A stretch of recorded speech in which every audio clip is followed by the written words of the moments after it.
Everett Cain stood near the wagon steps, holding tight to a worn photograph of a woman with narrow shoulders and a small waist. The train had pulled in half an hour ago, but something didn't sit right. Everyone had stepped off the cars, except one. From behind the steam and dust, voices floated out of the last carriage. He could just make out a back and forth between the conductor and someone who wasn't ready to come out. The photo quivered in his calloused fingers. For 6 months, she'd written to him. Letters full of hopes and little pieces of herself. Dreams of starting over. Whispers about leaving a past she never explained in full. Now, as footsteps echoed from deep inside the train, Everett felt the truth shifting under him. The conductor showed first, red-faced and stiff, stepping aside for the woman who followed, Tessa Ford. She filled the doorway in every way the picture hadn't. Her shape was bold, her auburn hair lit up like copper in the sun, and her green eyes burned with something between fear and defiance. She was nothing like he expected. Bigger, yes, but that wasn't what caught him most. It was the way she held a leather bag tight to her chest, like it held something more important than clothes or keepsakes, like it held answers. Whatever was in. That bag had traveled 2,000 miles with her, and maybe, just maybe, it was the reason she'd kept parts of herself hidden. Neither of them said a word. The stillness between them grew heavy, like the space couldn't bear their silence much longer. Tessa stayed in the doorway, white-knuckled, around that bag, while Everett stood rooted below, still clutching the photograph like it might tell him what to do next. Other passengers brushed past, eager to escape the heat.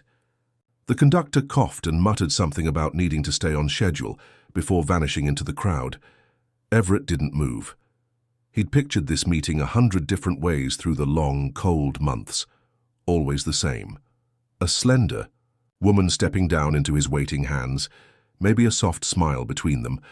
But what stood before him now was real. Not a dream. Not a story from a letter. Tessa was dressed in a deep blue gown, clearly let out more than once. It hugged her figure, with a kind of grace that didn't ask for permission. Her curls had escaped their pins somewhere on the ride, framing a face far stronger and far softer than any photograph could have shown. "You are Everett Cain," she said at last. Her voice was steady, but there was a shake tucked just beneath. Yes, it was not a question. "Yes, ma'am." He folded the photo slowly and slipped it into the inside pocket of his vest. "You must be Miss Ford."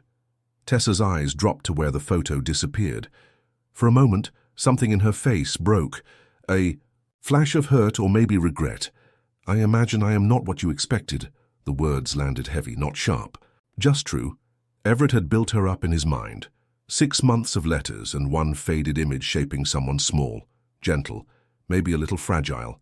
She'd written about books, stitching, how children seemed to like her, but she never said a word. About her size. He studied her now, not as a man picking apart a promise, but as one trying to understand what stood in front of him. What unsettled him wasn't her shape. It was the feeling that he didn't yet know the full story. That bag clutched tight. The look in her eye that said she'd crossed more than just miles to get here. Tessa held his gaze, chin lifted, body still, waiting, maybe hoping. Maybe ready for him to turn away, but Everett didn't flinch. He didn't offer his hand, not yet. He simply said, "I reckon we should talk." The sun beat down on the dusty platform. The wind shifted. Tessa nodded once, slow. "Yes, we should." And just like that, the picture in Everett Cain's pocket stopped being the only truth he carried. She'd never really described herself outside of calling her build sturdy and her ways practical. "The wagon's just over there," Everett said, nodding toward a solid rig hitched to 2 draft horses. The words were barely out before he regretted them. That step. He'd built it tall, meant for someone smaller than the woman now beside him. Tessa followed his gaze. Her shoulders dropped just a touch. "Of course it is," she said softly. She made her way down from the train with slow grace, each step careful, deliberate. On the ground, Everett saw she moved better than he expected. There was a steadiness in her stride. But something else caught in his chest, something he couldn't name, tears just barely there at the corners of her eyes. Still, her chin stayed up. "Miss Ford, Please," she cut in, holding that leather bag closer. "Let's just get to your ranch. We both know this arrangement's gotten more complicated than either of us planned." He gave a small nod. They walked in silence, but as they passed the edge of the platform, Everett caught sight of something that chilled him, a man in a worn brown coat leaning by the telegraph office. Watching. Their eyes locked. The man tipped his hat, then melted into the crowd. Tessa hadn't seen, but Everett had.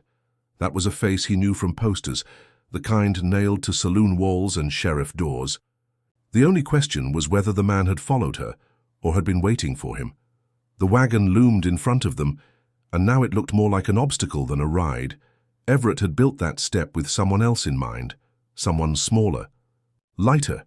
The realization hit with a sting. He watched as Tessa approached. Her jaw was set, but her hands trembled just a bit on that bag she wouldn't let go of.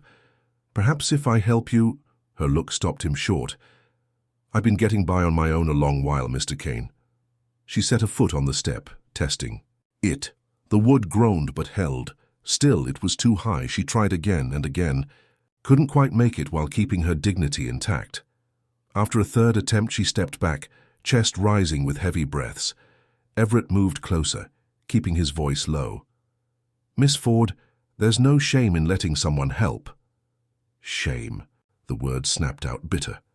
"Mr. Cain, shame and I go back farther than I care to admit." She stared at the wagon, then turned to him. "Here," she said, holding out the leather bag. "Take it. Don't open it. Don't ask what's inside. Just hold it." It was heavier than he expected. Something shifted inside with a dull metallic sound. Curiosity pricked at him, but one look at her face silenced the urge. He cradled the bag carefully while she gathered her skirts and tried again. With both hands free, she hauled herself up, just barely, but it left her winded, cheeks flushed. Everett climbed up after and passed the bag back. She clutched it again right away. "Thank you," she said. Not quite meeting his eyes, he flicked the reins. The wagon pulled away from the station, and there he was again. That same man in the brown coat, now scribbling something into a notebook, eyes tracking them. A cold feeling crept up Everett's back. The last time someone had taken notes like that, it was 3 years ago, right before his brother vanished, right before the talk started. "Mr. Cain," Tessa's voice broke into his thoughts. "Your letters said you live alone, but they never said why a man with land and means is still unmarried." He blinked. All this time, he'd been focused on the mystery of her. He'd forgotten she might wonder about him too. Some circumstances make marriage difficult, he said. "What kind of circumstances?" He looked at her out the corner of his eye. She wasn't the type to settle for half an answer, but how could he explain that the last woman he'd courted vanished without a trace? That the town still whispered he'd done something to her, or worse, that some folks believed he'd killed his own brother over land neither of them even wanted. "The kind that need a fresh start," he said finally, "with someone who doesn't know the stories folks tell." Tessa sat quiet for a long stretch, eyes on the road ahead. Then she nodded. "I understand fresh starts, Mr. Cain. More than you might think." The ranch came into view as the sun hit its peak, a handful of weather-worn buildings surrounded by open grassland. He felt Tessa shift beside him. Glancing over, he saw her taking it all in, expression unreadable. But something told him the moment wasn't lost on her. She hadn't loosened her grip on that leather bag once the entire ride. Everett found his curiosity growing with every mile. "It's smaller than I pictured," Tessa said at last, her tone even, no disappointment in it. "Most folks expect something grander," Everett replied, gently guiding the horses toward the main house. "But it does well enough for a man who works it honest." As they neared the ranch, Tessa's posture stiffened, her eyes locked onto the ground ahead. "Mr. Cain, why are there fresh hoofprints leading up to your front door and that window? It looks like it's been boarded up recently." Everett's stomach sank. He'd hoped for time to ease her into the truth, but now there was no hiding it. That window had taken a rock 3 nights back, thrown by someone shouting ugly things about his brother's disappearance. The hoofprints? Those were Sheriff Coleman's. He'd come by yesterday with new questions about events Everett had long tried to bury. "Miss Ford," Everett said carefully, "there are things about my situation I need to explain. Best we talk about it inside, away from watchful eyes." Tessa turned toward him, her green eyes sharp and thoughtful. "Watchful eyes, Mr. Cain? What sort of trouble are we talking about here?" Before he could answer, the sound of horses broke across the stillness. Everett twisted in the seat to look back. 3 riders were closing in fast through the dust. Sheriff Coleman rode out front, his gray mustache unmistakable, but it was the other 2 that made Everett's jaw tighten. One was the man in the brown coat, same one from the station. The other was Marcus Webb. Everett's chest tightened. Marcus's sister, Catherine, had disappeared 3 years ago, and Everett had never stopped living under the cloud of that day. Tessa's voice came low but clear. "Mr. Cain, I don't think these men are here for small talk." He helped her down from the wagon, noting how she instinctively turned to keep her back to the house, not the riders. She was no stranger to danger, that much was clear. Sheriff Coleman was the first to dismount, his face grave. "Everett, we need a word. Something's come up about Catherine Webb." Marcus spat into the dust, his eyes burned. "We found what I always knew. You killed my sister, Cain. Now there's proof." The man in the brown coat stayed quiet, still scribbling in a notebook, recording every move and word. Tessa stepped closer to Everett, enough for him to catch the faint scent of lavender in her hair. Odd comfort in a moment like this. "What kind of proof?" Everett asked. Though his gut already twisted at the possibilities, Sheriff Coleman held something up. A silver locket, tarnished with age. This was found yesterday morning at the bottom of the old well behind Miller's cabin. Her initials are inside. It's Catherine's. Everett stared at the locket as it swung gently from the sheriff's fingers. His mind reeled. He'd given that to Catherine during their short courtship. She was wearing it the last time he saw her. He had no idea it had ended up in that well, or that it could still be found. "Sheriff," he said slowly, "I've never stepped foot near Miller's place. Ask around. Half the town could tell you that. I had no reason to go there." Marcus stepped forward, shaking with fury. "She wore that locket the day she left to meet you, and she never came back. Now it turns up 20 miles from here, in a dried-up well. What are the odds of that?" The man in the brown coat finally looked up. "Mr. Cain," he said calmly, "I'm Detective Harrison from the Territorial Marshal's office. I've been tracking missing persons across 3 counties, and your name's come up more than once."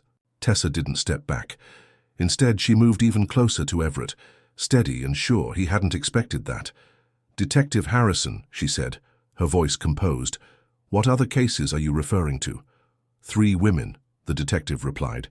"All missing in the last 4 years. All were last seen with men matching Mr. Cain's description, and each one left something behind, small items found in out-of-the-way places." Everett's vision narrowed. He'd known about Catherine, of course, but 3 others? That was something else entirely. "That's not possible," he said quietly. "I barely leave this ranch, and only when I have to. Ask anyone in town." Sheriff Coleman shifted in his saddle. His face was tight. "The problem is, Everett, folks are starting to remember things a little differently. Mrs. Patterson swore she'd seen Everett speaking with that traveling seamstress who vanished last spring, and the bartender at Murphy's claimed he'd bought drinks for a young widow who never came home. I've bought drinks for half this town," Everett protested, though even as he said it, he knew how hollow it sounded. Before anyone could speak again, Tessa stepped forward, her hand firm around the leather bag she hadn't released since the train. "Gentlemen," she said evenly, "I may be able to shed light on this matter." Every eye turned to her. Everett felt gratitude stir, then dread. What could she possibly know about disappearances from before she ever arrived? "I have been corresponding with Mr.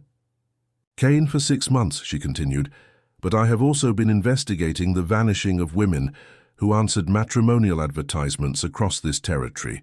The truth is, I work for the Pinkerton Detective Agency.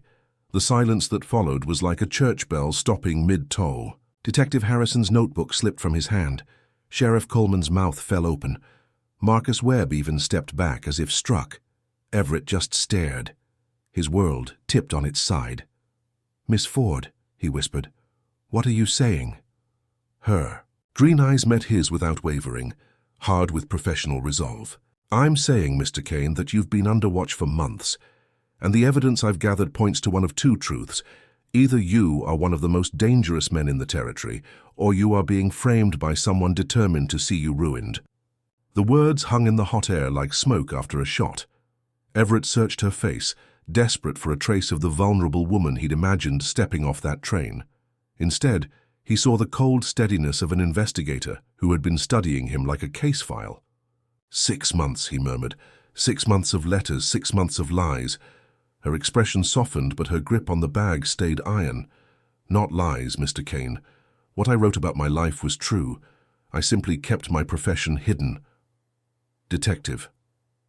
Harrison bent to pick up his notebook, his eyes now on her with respect. "Agent Ford, Pinkerton never told us they had an operative on this case." "Because the marshal's office has been compromised," Tessa shot back.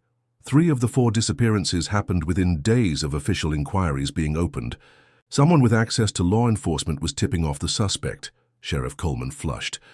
"Are you suggesting my office?" "I am suggesting," she cut in, "that someone knew exactly when and where to plant evidence against Mr. Cain. The timing is far too neat to be chance." Marcus Webb's anger faltered as the weight of her words sank in. His voice was quieter when he asked, "But if Everett didn't kill Catherine, then who did? And why blame him?"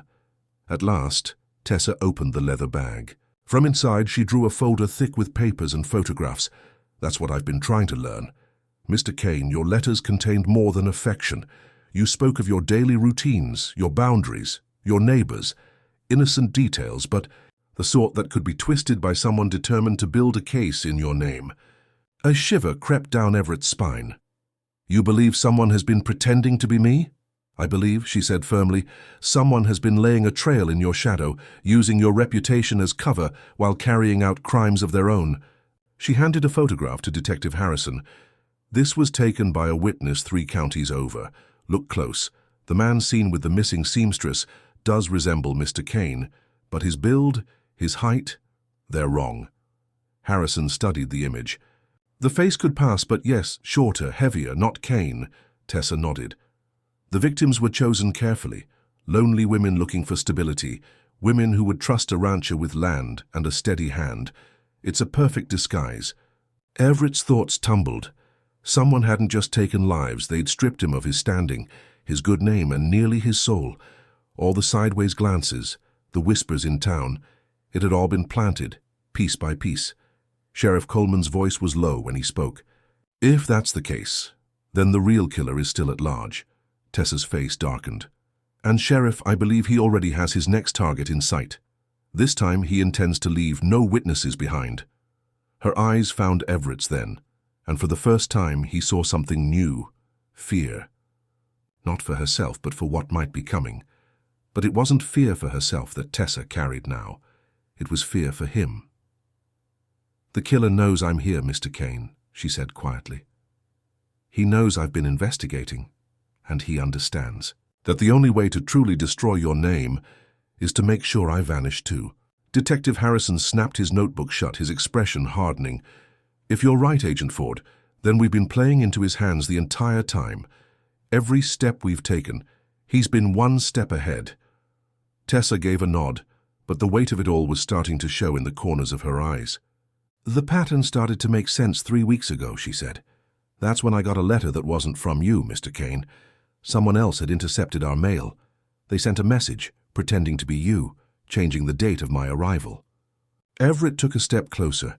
He didn't know why, just felt something inside pulling him near. "What kind of message, Anton?" he asked. "Details that didn't match what you'd told me," she replied. "They described buildings you never mentioned, neighbors who don't exist. At first I thought maybe you were just opening up more, but the handwriting gave it away. It wasn't yours." Sheriff Coleman removed his hat and ran a hand through his thinning gray hair. "So he's been reading your mail, between here and wherever she sent it from." "More than that," Tessa said.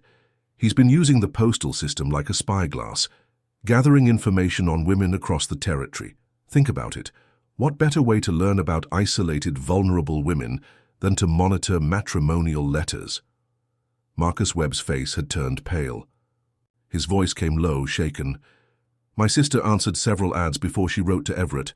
I remember she said the replies started sounding strange, like they came from the same man, but told different stories. A silence followed. Not the kind that settles. The kind that tightens around a man's ribs. This wasn't just mistaken identity anymore. This was a plan. A dark, deliberate campaign built on trust and loneliness. Someone had turned the mail into a hunting ground and matrimony into bait. Tessa opened her bag again and pulled out a small Derringer pistol. She checked the chamber without hesitation. "Gentlemen, I believe someone is watching us right now. If I were him, I'd want to see how everything's unfolding." Everett scanned the landscape. Rolling hills, a stand of trees. The old Miller cabin in the distance, too many places for a rifle and a steady hand to hide. "What do you propose?" Harrison asked, already reaching for his sidearm. Before she could answer, a sharp crack shattered the air. The rifle shot echoed across the valley. Sheriff Coleman cried out and stumbled back, clutching his shoulder, blood seeping through his coat. The horses screamed and reared. Marcus dove behind the wagon. "Down!" Tessa shouted, yanking Everett toward the water trough. "He's not trying to kill us, not yet. That was a warning. He wants to divide us." A second shot rang out, this one splitting a wagon wheel. Clean through, the message was clear. They weren't leaving the ranch until the killer said so. Tessa pressed close behind the trough, her voice low against Everett's ear.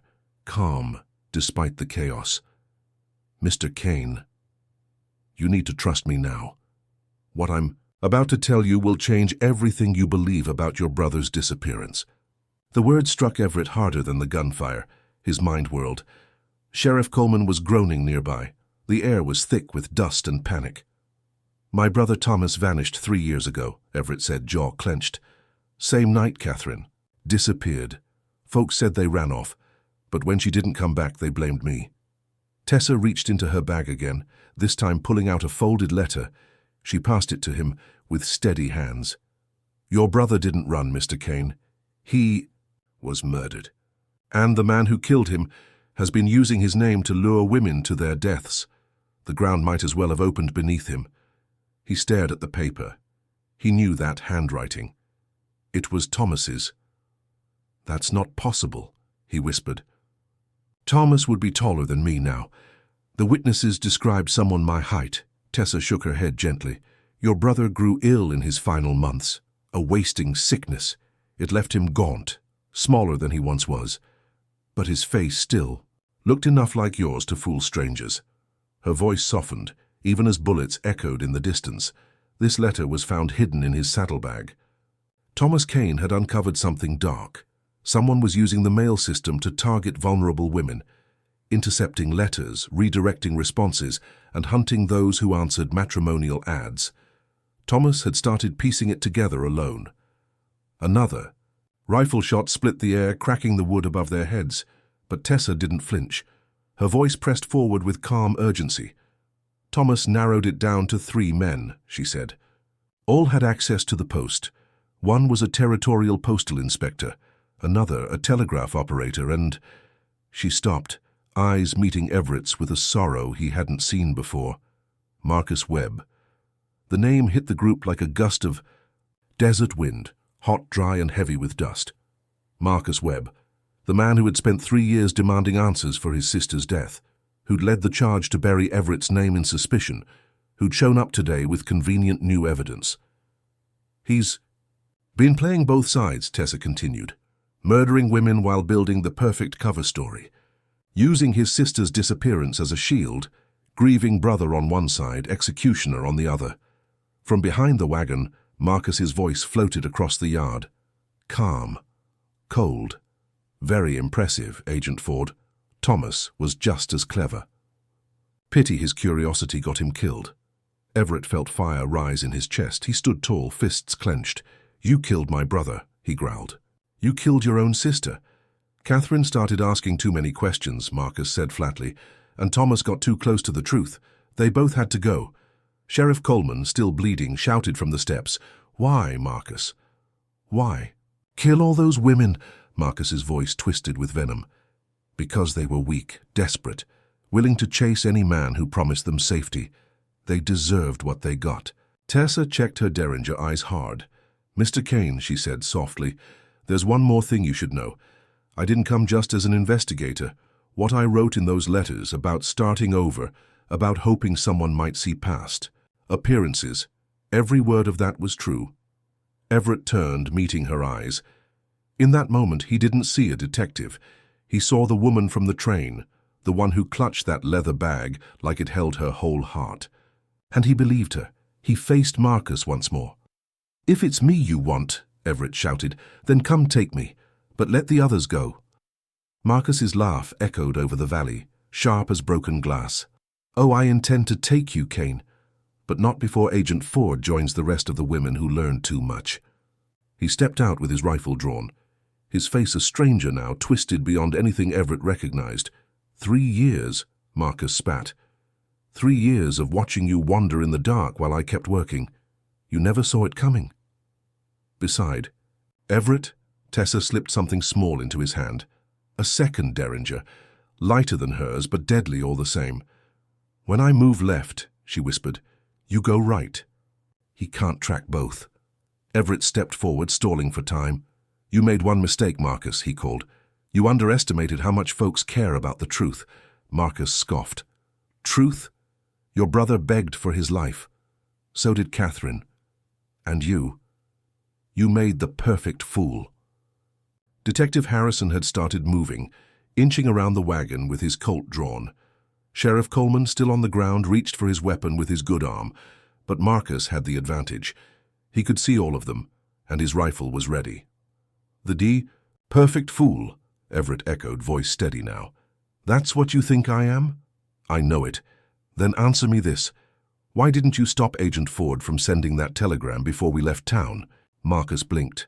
Just once, and that was enough. Tessa rolled left. Everett dove right, 2 weapons rising at once. Marcus swung his rifle toward Tessa, but Harrison stepped from cover, Colt raised. "Drop the weapon, Webb," he ordered. Instead, Marcus spun, eyes wild. The rifle lifted. Sheriff Coleman's pistol cracked from the porch, his shot hitting Marcus in the shoulder, spinning him. Tessa fired. Her shot hit center. Marcus Webb collapsed in the dust, his rifle slipping from his grip. He looked up at Everett, no remorse in his eyes, only bitterness. "You still lose, Cain," he rasped. "Your reputation's ruined. Your brother's still dead. And everyone will remember you as the man who almost became a killer." Everett knelt beside him, but there was no triumph in his heart, no peace in seeing the man who had shattered so many lives. "No," Everett said. "They'll remember me as the man who found the truth, and they'll remember you as the coward who killed innocent women and let another man take the fall."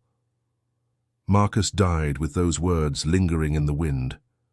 Harrison holstered his weapon and began walking the perimeter. Sheriff Coleman winced but managed a half salute. Tessa stepped forward slowly, her walls finally lowering.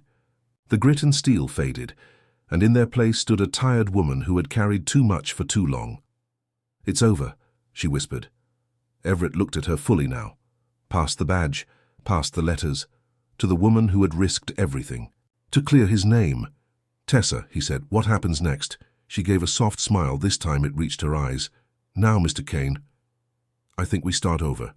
No lies, no secrets. Just 2 people who've been through hell and found something worth holding on to." He took her hand. It felt right. "I'd like that," he said.